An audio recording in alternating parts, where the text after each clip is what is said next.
ಹೇಳೋದನ್ನೇ ಮರ್ತ್ಬಿಟ್ಟಿದೆ. ಲಾಂಟರ್ಸ್ club ನಲ್ಲಿ ಎಲ್ಲ ವ್ಯವಸ್ಥೆ ಮಾಡ್ಬಿಟ್ಟಿದ್ದೀನಿ. ನಿಮ್ ಕಡೆಯವರಿಗೆ 5 ರೂಮ್, ಸಕಲೇಶ್ಪುರದ ವಾಸವಿ ಲಾಡ್ಜಲ್ಲಿ 10 AC ರೂಮ್ ಬುಕ್ ಮಾಡಿದ್ದೀನಿ.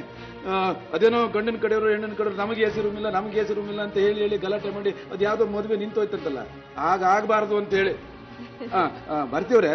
ಮದುವೆ ಆದ 2ನೇ ದಿನಕ್ಕೆ ನಮ್ಮ ಮನೇಲಿ ನೆಂಟರು ಊಟ. ನಿಮ್ ಕಡೆಯವರಿಗೆ ನಿಮ್ದೇ ಕರೆಯೋಲ್ಲ, ಎಲ್ಲರನ್ನೂ ಕರ್ಕೊಂಡ್ಬರ್ಬೇಕು ದಯವಿಟ್ಟು. ಪ್ರಣವ್ ಮದುವೆ ಗಂಡ ಆಲ್ಮೋಸ್ಟ್ ಈಗ ನಮ್ಗೆ ಬೇರೆ ದಾರಿ ಇಲ್ಲ ಅರ್ಚನಾ. ಆದಷ್ಟು ಬೇಗ ಒಂದು ನಿರ್ಧಾರಕ್ಕೆ ಬರಲೇಬೇಕು. ಏನ್ ಮಾಡ್ಲಿ ಹೇಳು? ಹರಿ ಸರಿ ಹೋಗ್ತಾನೆ ಅಂತ ಯಾರಿಗ್ ಗೊತ್ತಿತ್ತು? ಈಗ ಅವನು ತುಂಬಾ ಹಚ್ಕೊಂಡಿದ್ದಾನೆ. ಮೊದಲು ನನ್ನ ಹತ್ರನೂ ಬರ್ತಿರ್ಲಿಲ್ಲ. ಅದು ನಿಜ. ಆದ್ರೆ ನನ್ಗಾದ್ರೂ ಬೇರೆ ದಾರಿ ಏನಿದೆ ಹೇಳು? ಅಮಿತಾನ್ ಮರ್ತ್ಬಿಡು ಅಂದೆ, ಮರ್ತ್ಬಿಟ್ಟೆ. ನಿನ್ನೆ ಪ್ರೀತಿ ಮಾಡು ಅಂದೆ, ಅದನ್ನು ಮಾಡಿದೆ. ಈಗ ನಿನ್ನನ್ನು ಬಿಟ್ಟು ನನಗೆ ಬೇರೆ ಯೋಚನೆ ಬರಲ್ಲ ಅರ್ಚನಾ.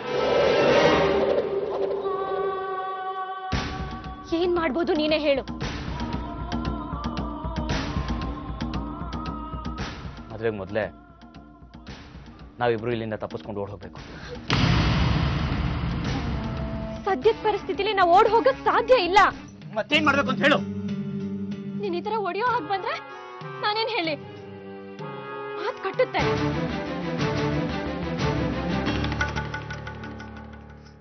ಹೇಳು. ಒಂದು ಉಪಾಯ ಇದೆ. ಹರಿ ಕಲ್ಪನಾನ ಒಪ್ಕೊಂಡ್ರೆ ಆಗ ಯಾರ ಹಂಗೂ ಇರಲ್ಲ ಪ್ರಣವ್. ನೀನೊಂದು ಕೆಲಸ ಮಾಡು, ಕಲ್ಪನಾನ ಭೇಟಿ ಮಾಡಿ ಹರಿನ ಹೋಲ್ಸ್ಕೊಳಕ್ ಹೇಳು. ಅವಳಿಗೂ ಹರಿ ಅಂದ್ರೆ ಆಸೆ. ಆ ಕೆಲಸ ನಿನ್ನಿಂದ ಸಾಧ್ಯ ಆದ್ರೆ ಇಬ್ರಿಗೂ ಚಿಂತೆ ಇರಲ್ಲ. ನನಗೆ ನನ್ನ ತಂಗಿ ಮದುವೆ ಮುಖ್ಯ. ನಾನು ನಿನ್ ಮದುವೆಲಿ ಓಡಾಡಬಾರ್ದ ಹೇಳು? ಕಲ್ಪನಾನ ನೀನ್ ಹೆಂಡತಿ ಅಂತ ಒಪ್ಕೊಂಡ್ ಬರ್ದಾದ್ರೆ ನನ್ ಮದ್ವೆಗ್ ಬಾ. ಇಲ್ದಿದ್ರೆ ಅಮಿತ ನಿನ್ ತಂಗಿ ಅಲ್ಲ ಅಂತ ತಿಳ್ಕೊಂಡು ಅಲ್ಲಿ ಅವಳ ಜೊತೆಲಿ ಇದ್ಬಿಡು ನೀನು. ಹರಿನ ಕಲ್ಪನಾ ತನ್ ಕಡೆ ಹೇಳ್ಕೊಂಡ್ರೆ ನನಗೇನಾಗುತ್ತೆ? ಪ್ರಣವ್ನ ಹೇಗ್ ದೂರ ಮಾಡ್ಬೋದು? ನನ್ಗಂತೂ ನಿನ್ ಪ್ಲಾನ್ ಏನು ಅಂತಾನೆ ಅರ್ಥ ಆಗ್ತಿಲ್ಲ. ಸಿಂಪಲ್. ಸದ್ಯ ಪ್ರಣವ್ ನಿನ್ ಹಿಂದೆ ಬೀಳೋದು ತಪ್ಪತ್ತೆ.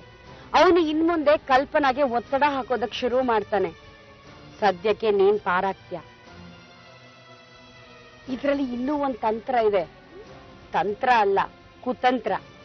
ಅಕಸ್ಮಾತ್ ಪ್ರಣವ್ ಏನಾದ್ರೂ ಕಲ್ಪನಾ ಹಿಂದೆ ಬೀಳ್ತಾ ಇದ್ರೆ ಎಲ್ರು ಅವರಿಬ್ರನ್ನೇ ನೋಡ್ತಾರೆ. ಅಕಸ್ಮಾತ್ ಕಲ್ಪನಾ ಏನಾದ್ರೂ ನಾಳೆ ನಿನ್ ಬಗ್ಗೆ ಚಾಡಿ ಹೇಳಕ್ ಬಂದ್ರು ಆಗ ಅದನ್ನ ನಾವು ಅವಳ ಮೇಲೆನೆ ತಿರುಗಿಸ್ಬಿಡ್ಬೋದು. ಪ್ರಣವ್ನ ಆಗಾಗ ಮೀಟ್ ಮಾಡ್ತಿದ್ದು ಕಲ್ಪನಾ ಅಂತ ನೀನ್ ಹೇಳಿದ್ರೆ ಅವಳೇನು ಮಾತಾಡೋ ಹಾಗೆ ಇಲ್ಲ. ಅಮಿತಾ ಮದ್ವೆನ ಹಾಳು ಮಾಡಕ್ಕೆ ಪ್ರಯತ್ನ ಪಟ್ಟಿದ್ದು ಕಲ್ಪನಾ ಅಂತಾನೆ ಆಗತ್ತೆ. ಆಗ ನೀನ್ ಬಚಾವಾಗ್ತೀಯ. ವಾವ್, ಎಂತ ಕ್ರಿಮಿನಲ್ ಐಡಿಯಾ ಅಮ್ಮ ನಿಂದು. ಅಮಿತಾ, ಕಲ್ಪನಾ, ಪ್ರಣವ್ 3 ಜನ ಡಮಾರ್. ಅಲ್ರಿ ಕಲ್ಪನಾ, ಅಮಿತಾ ಬಗ್ಗೆ ಅಷ್ಟೊಂದೆಲ್ಲ ಕಾಳಜಿ ತೋರಿಸ್ತಿರಲ್ಲ, ನಿಮ್ ಬಗ್ಗೆ ನೀವ್ ಯಾಕೆ ಯೋಚಿಸ್ತಾ ಇಲ್ಲ? ನನಗೇನಾಗಿದೆ? ಒಳ್ಳೆ ಮನೆ, ಒಳ್ಳೆ ಅತ್ತೆ ಮಾವ, ಒಳ್ಳೆ ಗಂಡ ಅಲ್ವಾ? ಯಾಕ್ರಿ ಸುಳ್ಳು ಹೇಳ್ತೀರಾ? ಹರಿ ನಿಮ್ಮಿಂದ ದೂರ ಆಗಿದ್ದಾನಂತೆ. ಅಲ್ರಿ, ಹರಿ ನಿಮ್ ಗಂಡ, ನೀವನ್ನ ಪಡ್ಕೋಬೇಕು, ಅದು ನಿಮ್ ಹಕ್ಕು. ಇದರಲ್ಲಿ ನನ್ನ ಸ್ವಾರ್ಥನೂ ಇದೆ.